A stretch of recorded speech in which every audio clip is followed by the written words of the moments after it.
अभी जो ऑर्डर लगा है मुझे, मैं दिखाता हूँ आपको। ये देखो, दिख रहा है, पूरी गाड़ी खाली है, सिर्फ एक पट्टी है इसमें। ये एक पट्टी है 4 इंच की और 8 फीट की पट्टी है। ये लेके जाना है चूना भट्टी साइन। भांडुप से पिकअप किया हूँ। इसका पिकअप करने में मेरे को जगह पर ना 10 सेकेंड ही लगा। सामने वाला लेके खड़ा था और गाड़ी में डाल दिया, कैश पेमेंट भी दे दिया।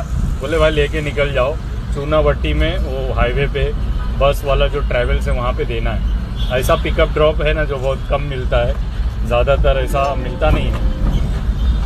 तो इसमें टाइम बचता है, फटाफट ट्रिप कंप्लीट हो जाता है। तो ऐसा भाड़ा अगर लग जावे तो दिन भर में 3-4 तो फिर जल्दी जल्दी काम हो जाएगा, लेकिन होता नहीं अक्सर ऐसा।